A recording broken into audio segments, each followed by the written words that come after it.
Chers concitoyens, ce 1er août est très particulier parce que la démocratie suisse n'a plus été aussi menacée depuis longtemps.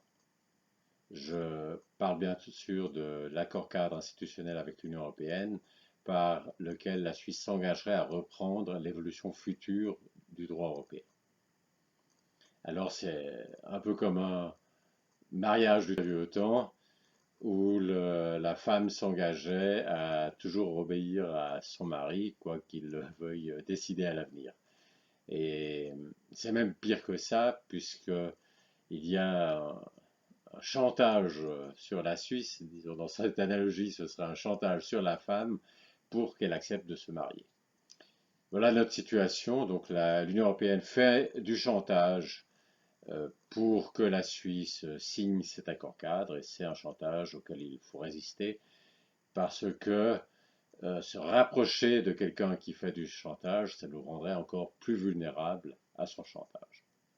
Donc il faut refuser ce rapprochement et au contraire s'éloigner. Ça signifie notamment qu'il faut être prêt à faire face à ces mesures de chantage qui seront prises par l'Union européenne.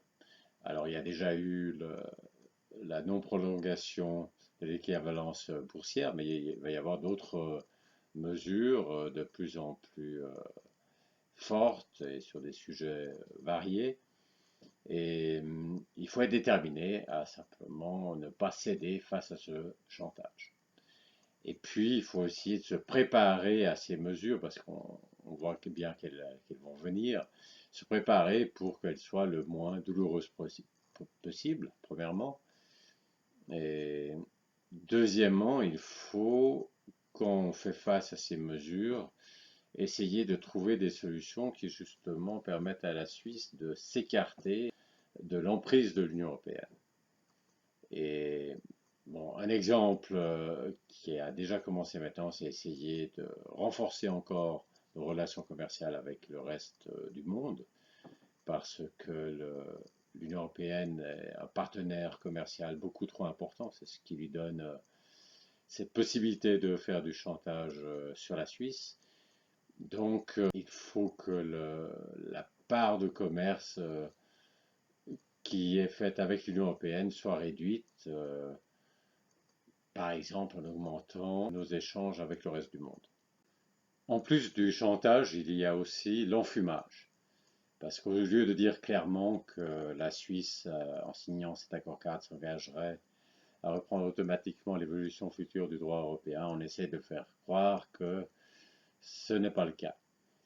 Alors qu'en réalité, elle s'engage bien à reprendre l'évolution future du droit européen, et elle se met en faute si elle ne le fait pas, mais on nous raconte que elle peut se mettre en faute, c'est pas bien grave. Si elle ne veut pas suivre une évolution du droit européen, elle ne le suit pas, et puis il y aura simplement des sanctions, mais des sanctions proportionnées. Alors qu'en réalité, il n'y a aucune raison de penser que ces sanctions sont proportionnées. On ne sait même pas qui c'est qui déterminera si elles sont proportionnées, donc c'est possible que c'est l'Union européenne elle-même qui décidera si ses propres sanctions sont proportionnées ou pas.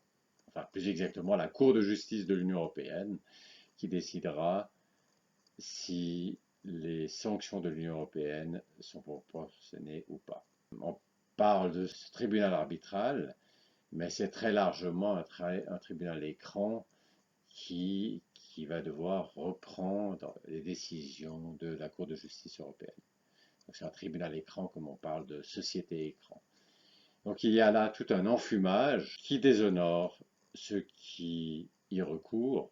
Voilà, donc je vous souhaite une joyeuse fête nationale du 1er août et j'espère qu'au-delà de l'aspect festif, euh, il y aura aussi une prise de conscience de l'importance des temps que nous vivons actuellement, l'importance pour notre démocratie directe, qu'il faut préserver d'abord pour nous-mêmes, mais aussi pour les générations futures et aussi pour les autres pays.